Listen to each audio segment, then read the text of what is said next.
Welcome into the Jordy Culotta Show. Wave your hand out there, baby! Shout out to the show. She puts the pinky into the nostril. Man, look at that. Healthy competition, there's nothing like it. Y'all grow up. The line's wrapped around the stadium. Different strengths. Mm-hmm. I just lost a tooth. It's going to be fun. You know, we might have a story. I love what you're doing. Bergeron wants to take us fishing this afternoon. Sharif, you play for the bad boys of the SEC, man. We don't apologize to anybody. A lot of people are saying you're going to be wearing number 7. I don't really know. I want to. He look crazy, Bill. Good feet on the old man. Definitely come back. I love. We'll be right back with the Jordy Culotta Show.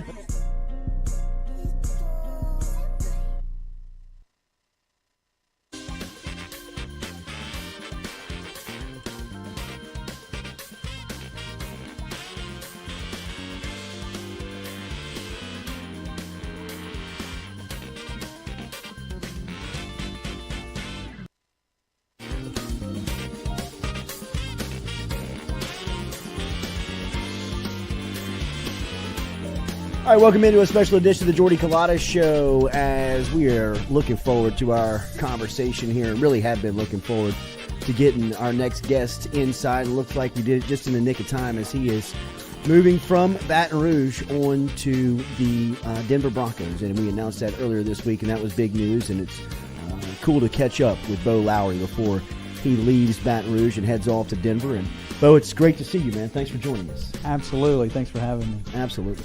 I'd imagine that something like this with a person like Sean Payton, as competitive as he is, when he got away from the game, I think everybody figured he was going to get back to it. And when one of his first announcements was you to the staff, I figured that was not shocking because of the work that you had done. What was it like working with him and then getting the call here for Denver? You know, so I'd sort of kept up with Coach a little bit during his retirement. You know, it was cool to get the call from him, but I'm telling you, like, I love Baton Rouge and I loved LSU. So for me, it was, you know, he sort of shared his vision. And there again, look, Coach is going to win. I think I've told you that, like, off air. Like, he's going to win wherever he is, and Coach is pretty demanding. But, you know, there's something about sort of the environments that he creates with his leadership.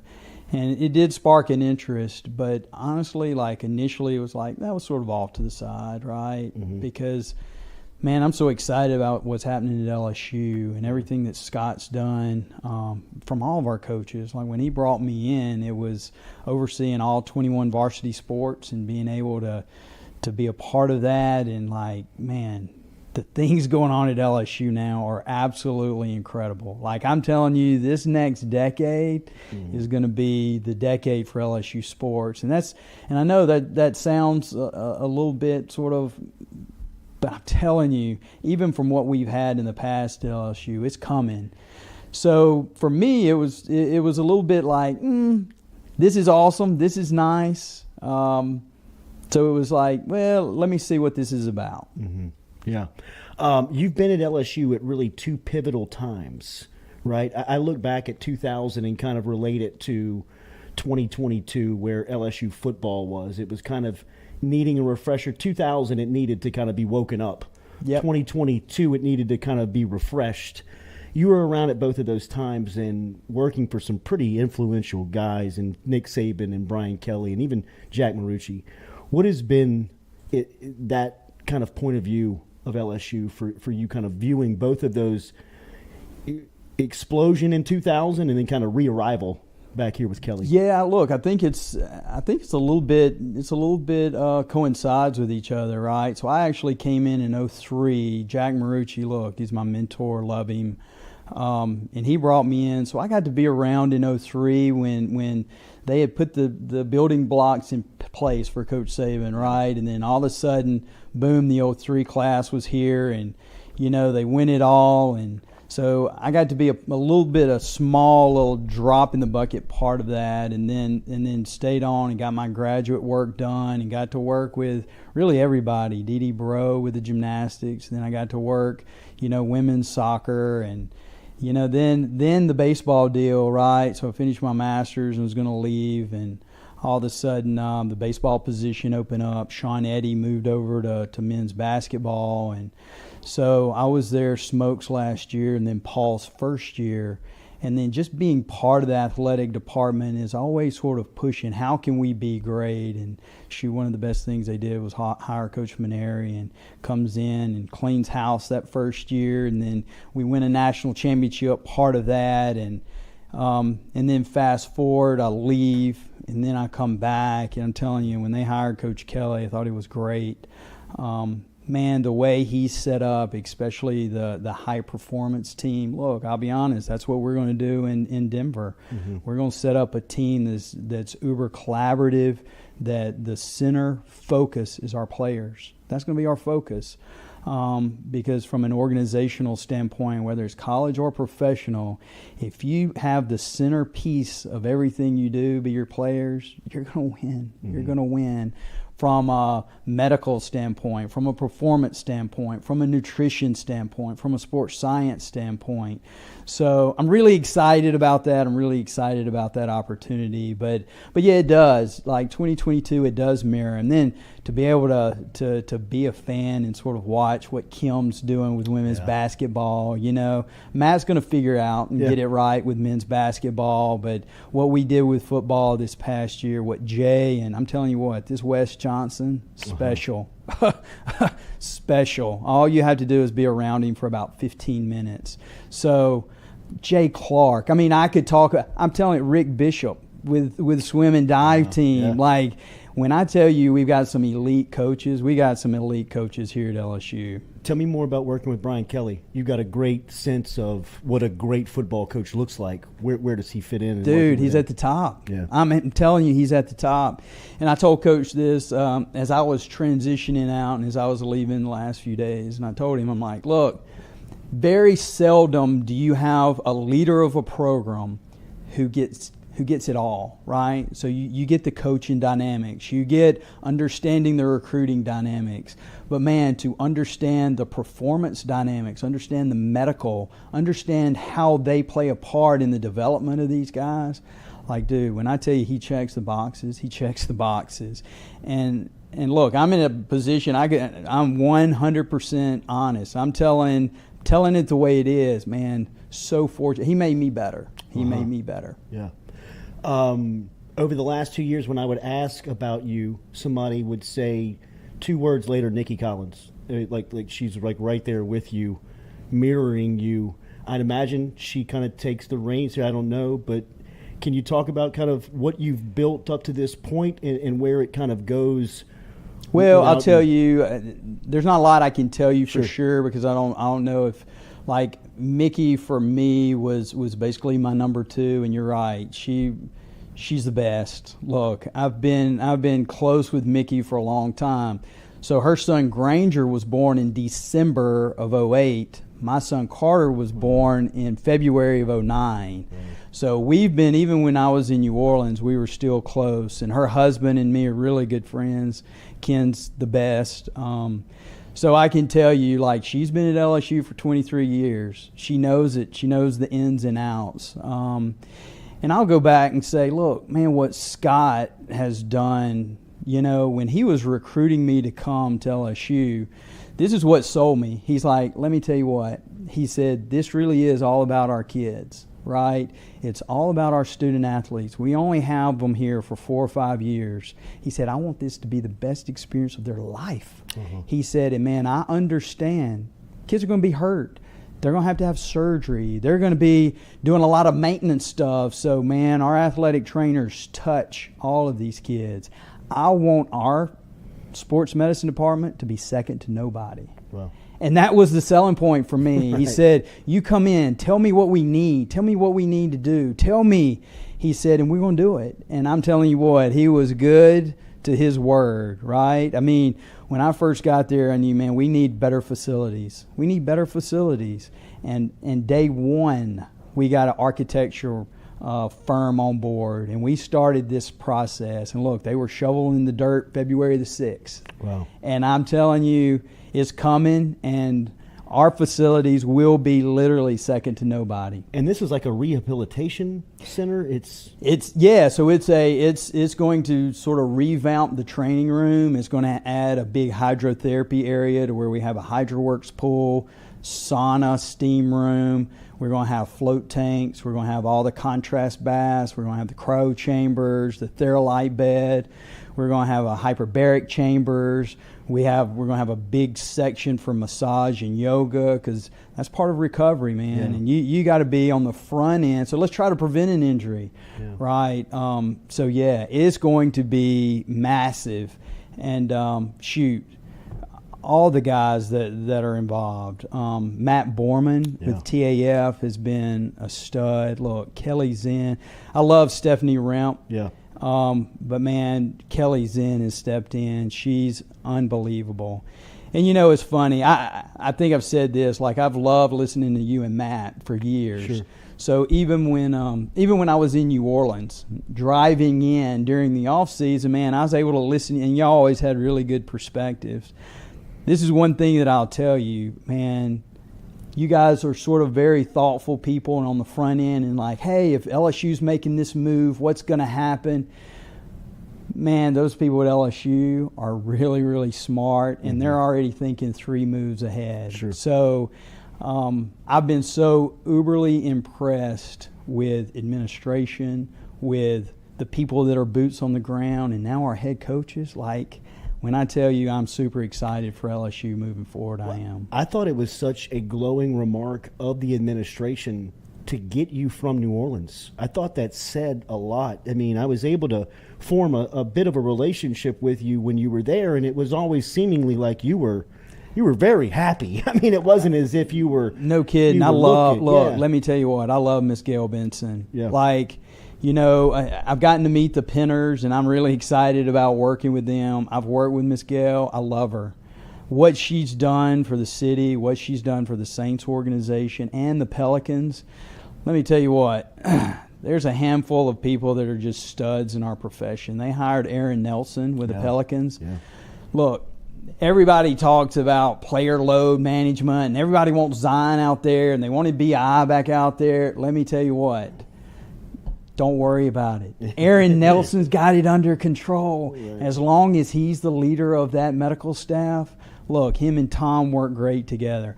I don't question one thing. Now, do we want guys to play? Absolutely we want guys to play. Yeah. But he's going to take care of those dudes, and that organization is in good hands with him. Yeah.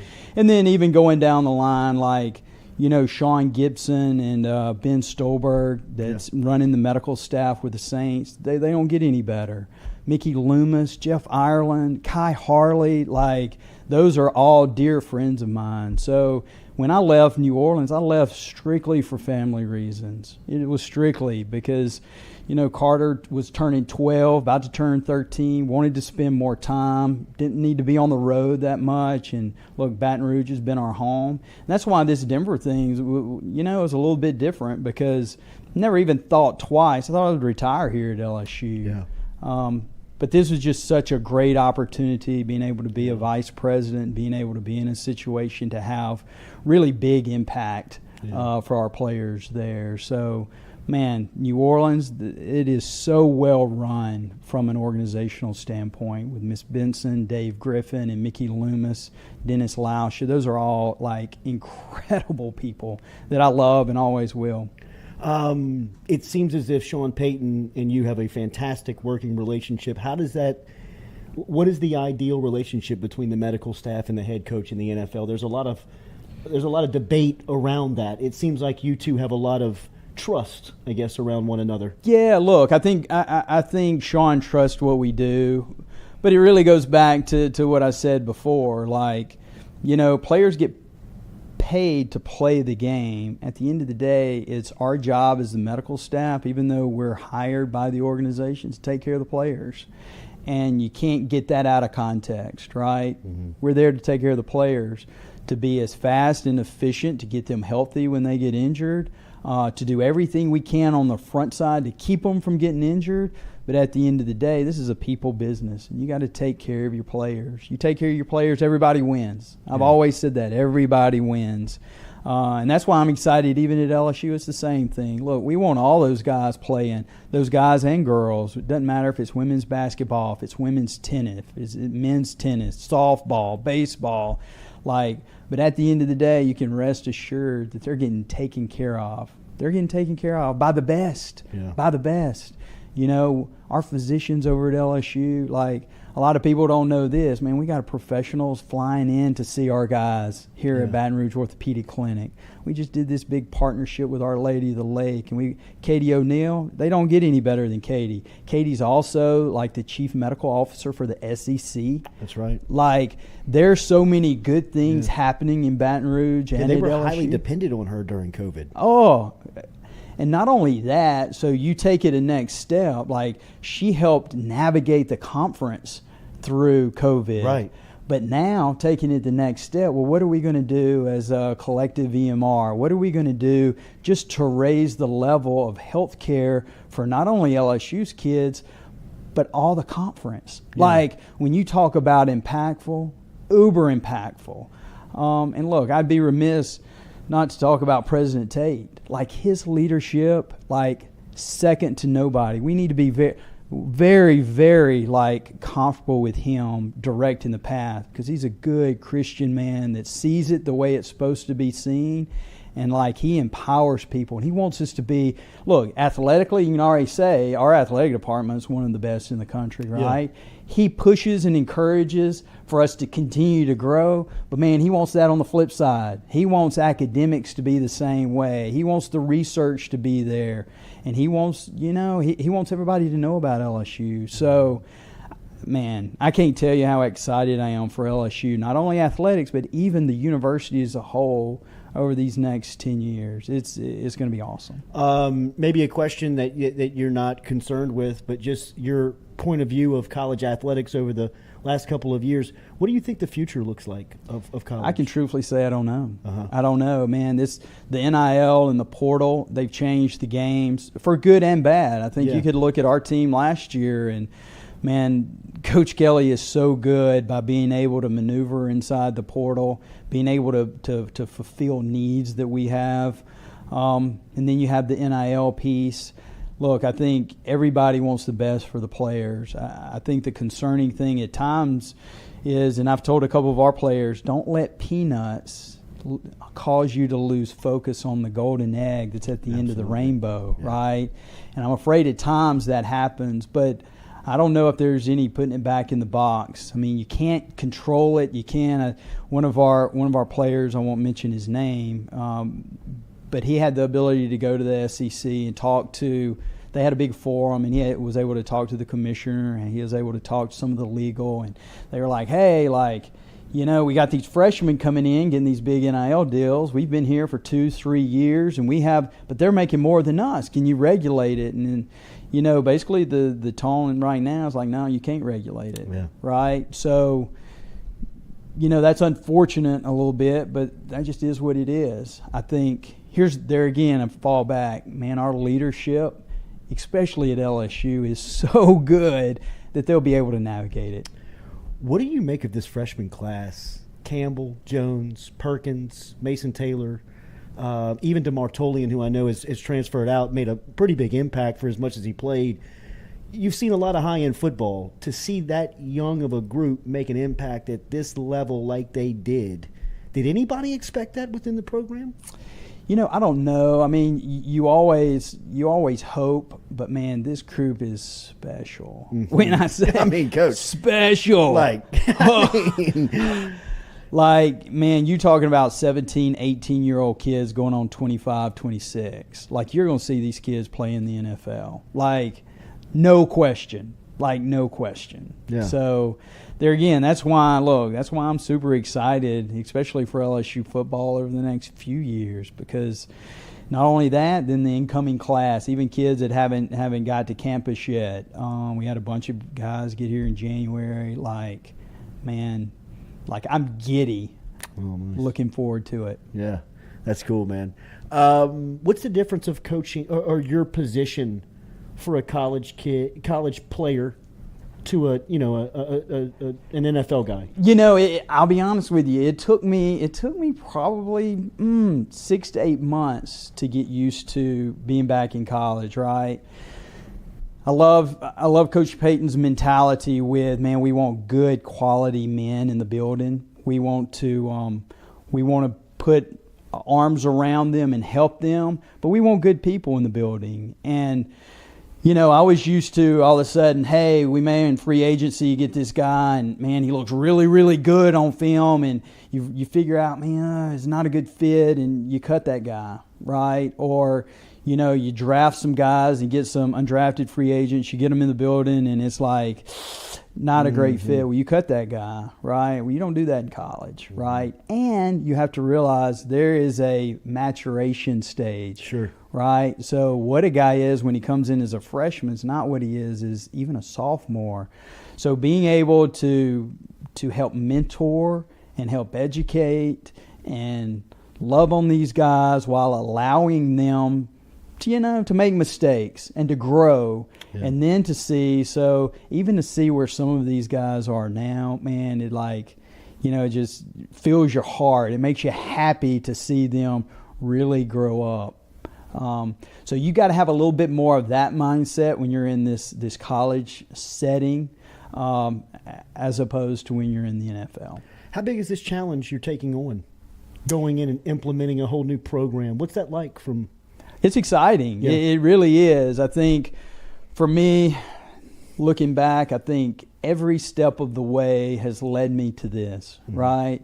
I say all the time, it was such a privilege for me to take care of Drew. Yeah. That was a privilege. But, man, I wouldn't have been able to do that had I not had the time with baseball and spent 5 years at a really high level of taking care of people like, Anthony Renato, Jared Bradford, Lewis Coleman, and being able to take care of those guys. And then, even Aaron Nola when he was in high school. And, that allowed me to be able to take the step and be able to be the best I could be for Drew, right? Yeah. And then now, even this last year, being with Jake Flint and those guys in strength conditioning, and Jamie Meeks, who's the nutritionist in New Orleans, but Matt Franks, who's here now at LSU, those people made me better. So as I transition to this next phase, being over a group of, the sports science, being able to create that department, being able to be over the nutrition. Like for me, I've said it a lot, the vision's crystal clear. Yeah. It's crystal clear. And it's because I've been around such good people. Yeah. It seemed like that when we were talking and having those conversations last offseason with all the new faces that were coming into LSU, the process of getting these guys on the field. And one thing that has to be pointed out, Beau, is that they stayed so healthy this year. I mean, in a successive amount of run where they were getting beat up and losing guys for an extended amount of time, this year, one thing that really was highlighted, I thought, was as much as they stayed on the field. Yeah. Look, and that's, man, all the credit to the group as a whole, right? I'm telling you, Jake Flint doesn't get enough credit. With what he does, with what Matt Franks does, with what our athletic training staff has done, and really, you can't do all that unless your head coach has buy-in, right? And not only does Coach Kelly have buy-in, it was a little bit of his vision. It's this is the way I want downstairs to work. This is the way I want this, this process to take place, because there again, it's the focus of our student athlete, right? It's the focus of our kids. And I say it all the time. A couple things. Number one, man, if you have really good kids that are part of your program, that are self-motivated, that want to play ball, that love their brothers, it becomes really easy to do the rest of the stuff. Yeah. It becomes really easy. So there again, that's what I'm saying. All the boxes are checked. Coach Kelly does. All the boxes are checked. And, man, and look, things happen, right? So you have an injury to happen. The medical staff better be on point, right? And like I said, we have great doctors. Mark Field, Chip Bankston, that whole group over at Brock's just great. And to be able to have doctors that are forward-thinking, that have been there, done that, seen it. Look, Chip was with me for 4 years in New Orleans. Like, we were at the combine together. We've seen all of this stuff.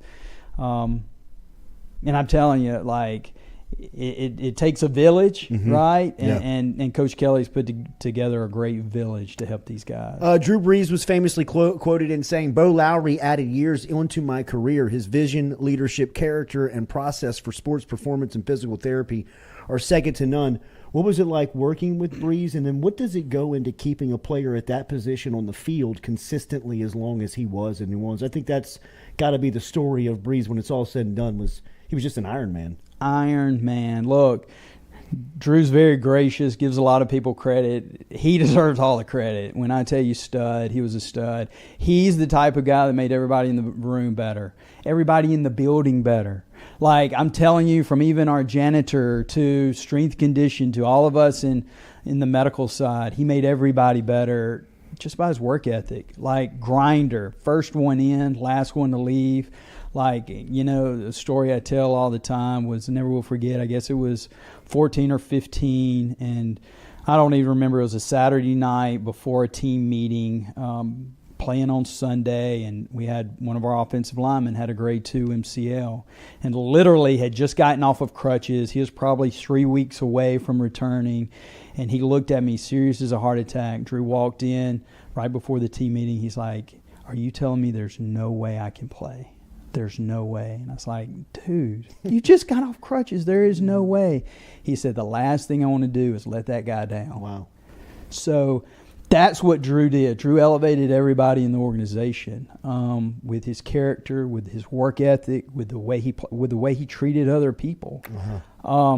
So for me, it was awesome. I'll tell a story, and I hope Drew doesn't mind, but you know, when I first got there in 2012, we were going through a bunch of movement screens and stuff, and Drew just sort of made the comment. He's like, "Hey, you know, I know a little bit about you. You got the baseball background." It's like, "Hey, can I go through my program with you, and like any changes you need to make or any modifications, and let's put something together and let's go be great." And I was like, internally, I'm like, I'm not changing anything. This dude's like, right, you're a first ballot. He's a first ballot Hall of Fame. I just don't want to screw him up. Right. But I think that shows sort of who he is and what his mentality was. He always wanted to get better. He always wanted to get better. What's the latest and greatest? And he made a comment one time. I guess we've been together 2 or 3 years. He's like, "You're competitive, aren't you?" I said, "Heck yeah, I'm competitive." Right. Heck yeah. I said, because if you're going to work this hard to be the best and to make sure that our team is the best, man, shame on me and our medical group if we're not looking at every journal. We're not looking at every piece of information that may help us have an edge. Shame on us. So heck yeah, I'm competitive. How good of a hire was Joe Brady? Unbelievable, right? Did you see that? Could you see that happening with him and Peyton? Yeah, see, I saw the Joe Brady thing happening, and I'm telling you what, like, it was a perfect time for LSU. It was. When you look back, and look, I don't know Joe Burrow that well. Got to meet him a couple of times at pro days prior to him participating. But I knew, like, man, you get somebody like that with somebody like Joe Brady, who had been in our system in New Orleans, and the talent that was here. Like, I was like, ooh, right. Ooh. Yeah, heads up. Yep. This may be unfair. If so, tell me to move on. Will Mike Thomas ever be the same in Europe, like medical? I love Mike. Yes, I love Mike. Mike has a he has a worker's mentality unlike nobody else. I think Mike's a little bit misunderstood at times, but I do. I love Mike Thomas, and Mike's going to be fine. Yeah. It's cool what you're going to do, man. I know that it took a very special opportunity to make you even think about leaving here. I know that LSU is going to be a better place for just the 2 years that you were here. Best of luck on what is next, man. And I know that we will be pulling for the Broncos and watching the Broncos every time they're playing, and not playing the Saints, of course. But. Absolutely. Well, thanks for having me, man. I can't tell you how excited LSU people should be for our athletics moving forward. You know, this is a special place. This is a special place, and there's a lot of good things happening, and they're going to happen this year. Look, I'm excited about women's basketball. Oh, yeah. That chapter's not done. Yeah. Baseball, what? what? And then we're getting ready to start spring football March 9th. So many good things. And I know I've left out a bunch, but I'm excited. I'm going to be the number one fan of LSU moving forward. Thanks for stopping by on your way out. Absolutely. Good Thanks for having me. Beau Lowery, more of the Jordy Culotta Show rolling on. Compliments to Go Chevrolet.